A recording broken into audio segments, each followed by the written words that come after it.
नमस्कार। हम यहाँ पे आज चांदूर रेलवे में आए हुए हैं। चांदूर रेलवे में बहुजन वंचित आघाड़ी से नीलेश विश्वकर्मा खड़े हैं। इनके निवास स्थान पे एक रजवाड़े सरी का पूरा निवास स्थान यहाँ का। और देखते हैं कि अंदर भी जो है पूरी बहुत ओपन स्पेस और पार्किंग, एक यानी पुराना जो गांव खेड़े का एक बड़ा बाड़ा जीप रखी हुई है यहाँ पे और गाड़ी रखी हुई है। देखते हैं अंदर जाकर के नीलेश विश्वकर्मा, नीलेश भैया है।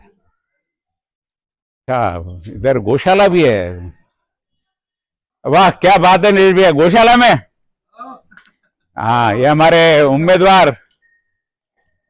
और वाह, गाय से भी बड़ा प्रेम है आपका।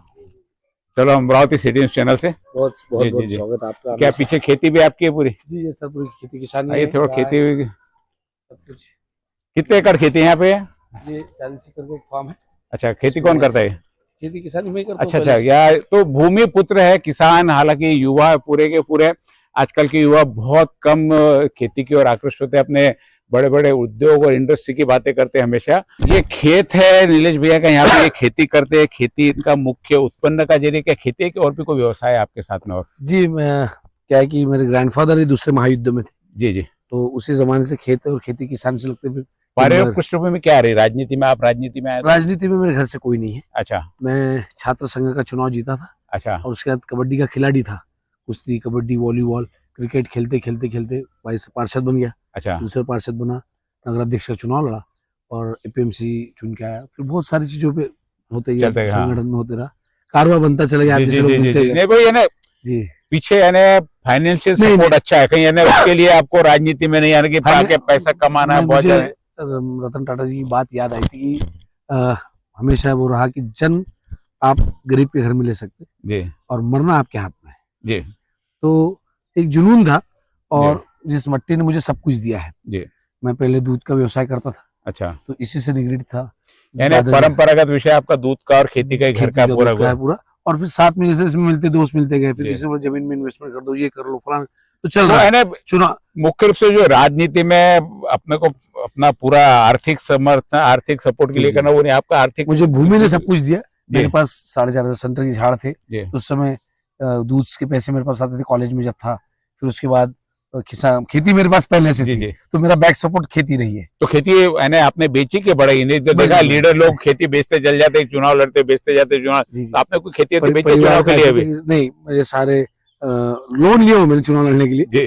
कृषि के ऊपर एग्रीकल्चर लोन एचडीएफसी बैंक से भी लिया हूँ 2 करोड़ रुपए। तो 50 लाख रुपए का लोन मेरा कल ही सैंक्शन हुआ है। कुछ नया भी किया आपने खेती में? वो परंपरागत खेती? नहीं, हम इन्वेंशरी खेती करता हूँ। हल्दी लेते हैं, अदरक लेते हैं।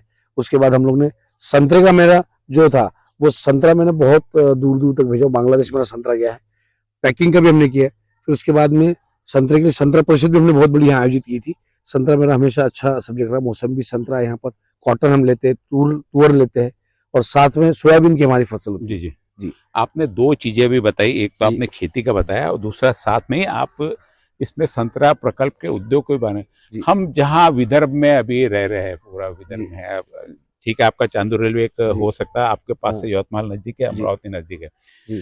इन चीजों में किसानों की आत्महत्या लेके, इसी चीज को लेकर, किसान नहीं, रोजगार नहीं, तो क्या आपको लगता नहीं कि आपने उसमें भी क्षेत्र में भी कार्य करना चाहिए करके? निश्चित ही, क्योंकि सर क्या है कि जब मैंने ये चीजों को खुद से महसूस किया है, उस महसूस करने की वजह से मुझे ये लगा कि सारी चीजें तब होगी जब अपन उसके लिए एक निश्चित से काम करेंगे।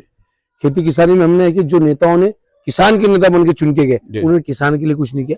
फिर जैसे वो आप एक चीज बताओ, सबसे पहले यहाँ पर बड़े बड़े कृषि विद्यापीठ हुए, लेकिन कौन सा बी पेरना चाहिए, कौन सा बी उगाने में कम खर्चा आता है, कौन से बी को कम खर्चे में ज्यादा उत्पादन आता है, उसके ऊपर ध्यान नहीं किया। संशोधित जो करना था वो किया नहीं। दूसरा, जिस चीज का यहाँ पे बड़े पैमाने पे उत्पादन होता है उसका मार्केट अवेलेबल करा के नहीं दिया नेताओं ने। और ये नेता बोलते रहे हम किसान के नेता थे, लेकिन किसानों के प्रति ये बिल्कुल क्या बोलूं, सब बेपरवाह थे। ये सारे शहरों में लेने चले गए। गांव की समस्या है वैसी रहेगी।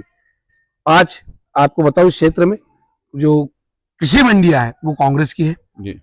दोनों नहीं नहीं, वो भी पॉलिटिकल पार्टी की मंडियां होती है। मंडिया पार्टी सरकार की रहती, मुझे लगा सरकार की थी रहती करके। वहाँ सहकार क्षेत्र के चुनाव होते, जी एपी सभा होती थी। तो जो कांग्रेस है उनके पास धामनगांव और चांदूर रेलवे है, और कांग्रेस की अलायंस पार्टी है शिवसेना, उनके पास धामनगांव है, नांदगांव खंडेश्वर है।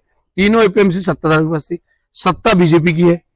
लेकिन दोनों भी नेतृत्व ने थे किसानों के लिए कोई भी चीज की नहीं। आप क्या किसानों के लिए, आपको क्या लगता है? निश्चित जैसे तौर आप पे- तो जैसे आपने परंपरागत अभी सर आपका मेरे पूरा- देखा है सोयाबीन सोंग के रखा हुआ है। नहीं, हमको लगा, बाहर से हमको कभी लगा नहीं कि आप किसान होंगे जी, करके। जी। बाहर आके यहाँ जब खेती देखी तो इसलिए आपसे उसके बारे में जाते, चलो चुनाव के मतदार संघ की बातें होती रहेंगी, लेकिन ये भी बहुत जरूरी है क्योंकि मतदार संघ में अपने यहाँ पूरा किसान पर आधारित है। आपका सारे इतने चीजों का बिना चुनाव के भी आप उनको कुछ ऐसा करके निश्चित जीतने के- निश्चित निश्चित तौर चलता है इनका प्रयोग वगैरह कुछ 100%। मैं किसानों के मेरे लिए यहाँ का जो करते हुए- युवा किसान जो मेरे साथ कबड्डी खेलता था, वो खेती किसानी करने को आया है। वो चाहता है कि कम खर्चे में उत्पादन ज्यादा हो और उसके लिए मार्केट मिले। जी। और मार्केट क्या मिलना चाहिए, क्या लगाना चाहिए, इसकी पॉलिसी मैं दीर्घकालीन बना रहा हूँ। क्यों? क्योंकि जो मेहनत है और जो खर्चा है, उसके बाद उसको फसल की जो रकम आनी है वो आती नहीं। जैसे अभी मेरे खेत में आपने सोयाबीन देखे, इसके लिए चंद्रपुर से लेबर आया, सोंगाई हुई, और इसको काटने के बाद, फसल को काटने के बाद मार्केट मंडी जब जाएंगी तो आज मार्केट रेट एकदम डाउन है। 3 साल पहले सोयाबीन के रेट 6,000 रुपए थे, आज 3,3500 में बिक रहा है। तो 10 पोते का अगर हिसाब लगाते 1 साल का, तो आपका 30 से 35,000 नुकसान हुआ हर साल किसान का 10 पोते में। 3 साल में 90 से 1 लाख, और दिया कि सरकार ने क्या, 1,500 रुपए बहन के खाते में। मतलब खेती के जो हमारी यूएसपी बोलेंगे, जो हमारे हाथों में दम है, जिससे हम अच्छी फसल ले सकते, तो किसानों को भाव मिलना चाहिए। भाव अगर मिल गया तो हमको कोई मदद की जरूरत ही नहीं है। आज बहनों को 1,500 दिए गए, लेकिन किसान के भाव को मान लीजिए। किसान राजा है, बिना किसान के यह कोई भी पूरे विश्व में कुछ भी नहीं चल सकता। यदि उत्पादन नहीं होगा तो खाएंगे क्या? खाएं, क्योंकि हर आदमी आखिर में हम क्या बोलते हैं कि हम 2 रोटी कमाने जा रहे हैं जी। 2 रोटी हमें अपना भोजन उधर पूर्ति है। आप नुकसान में फिर खेती कैसे करते? क्यों ऐसा कभी ध्यान में आता खेती छोड़ देनी चाहिए करके? नहीं सर, ये मैं सवाल इसलिए प्रश्न पूछ रहा हूँ कि जी, हर बिल्कुल, बार बिल्कुल, बोलते बिल्कुल। नुकसान है, हर और फिर दुनिया चलती कैसे है? हर शाम को जब किसान घर आता है तो वो समस्या से ग्रस्त रहता है जी। वो ये, लेकिन उसको एक आशा होती है, और वो आशा के लिए जो जितने भी लोगों ने धर्म परंपरा अध्यात्म बनाया, कहीं भजन हो जाते हैं, कहीं संकीर्तन हो जाता है, फिर रात को पुनः वो सुबह जब खेत में आता है तो फिर उसी उत्साह के साथ काम करता है, क्योंकि इसको माँ समझता है। भूमि इसको पर्यायी उद्योग के खेती के साथ में, जैसे आपने बताया कि संतरा, जैसे अभी मेरा खेती है, खेती को लेके कुछ उद्योग, क्योंकि अब चुनाव की बात करेंगे कि जी, भाई जी, आपकी कल्पना क्या? अभी मैं तो जी जी जैसे अभी खेती है, खेती को लेकर मेरा दूध का व्यवसाय है, तो खेती से आधारित दूध है। आज का युवा मेहनत करना चाहता है, क्रॉप आ गया सोयाबीन, 3 महीने की फसल है, 9 महीने खेती में कुछ काम नहीं बचा, तो उस यूथ को मुझे उसकी सिंचन की व्यवस्था, वो क्या अच्छी सी फसल उगा सकता है, सब्जी उगा सकता है क्या, फूल उगा सकता है क्या, फूल भी कौन सा उगाना है ये उसको डिसाइड करके बताएंगे कि क्या वो समृद्धि के मार्ग से बॉम्बे भेज सकता है, क्या वो नागपुर एयरपोर्ट से बेंगलोर भेज सकता है, तो बेंगलोर में लगने वाली चीज वो हम यहाँ पे उगा सकते हैं। ये दीर्घकालीन एक पॉलिसी अगर बनाया जाएगा, यानी आपको रास्ता बना दिया अभी, लेकिन उसके लिए प्रोडक्शन जाने के लिए वो फर्निश वो प्रोडक्शन लीडर का काम है। लीडर का काम क्या होता है कि एक मानसिकता बन गई कि लीडर का काम है रोड, रास्ते, नाली बनाना।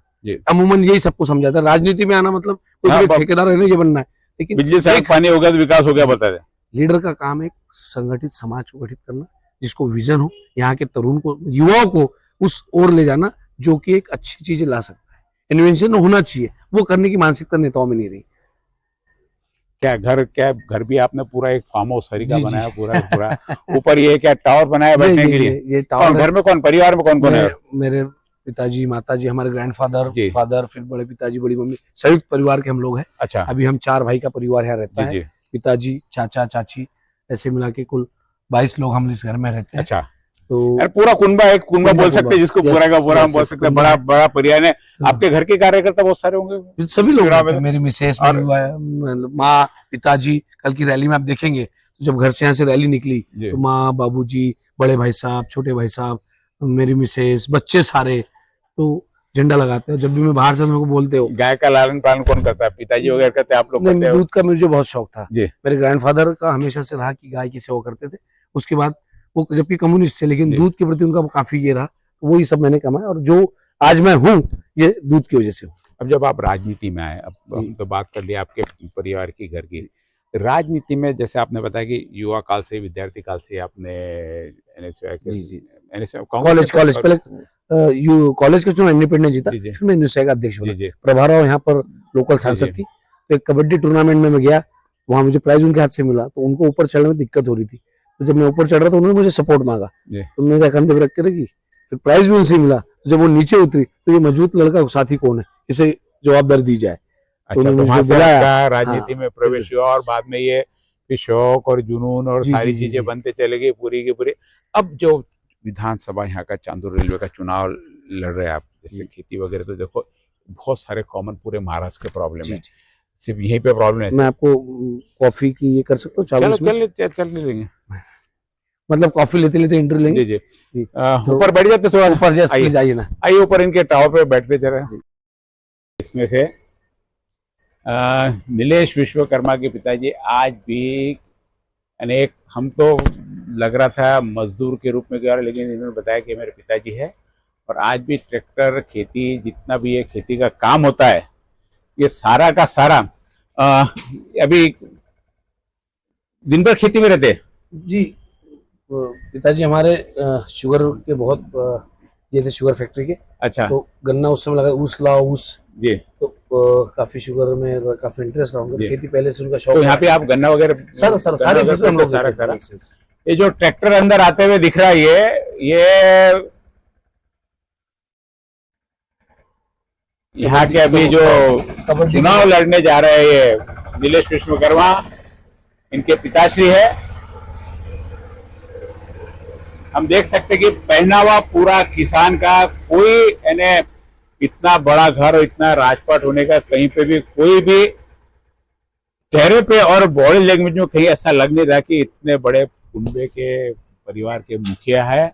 और तो अभी खेती में सारा मजदूरों के साथ जैसा वैसे रूटीन में आप भी जाते हो खेती में रोज डेली? जिसके पीछे हमारा कुआं है जी, उसका भी वीडियो में भेज दूंगा। जी।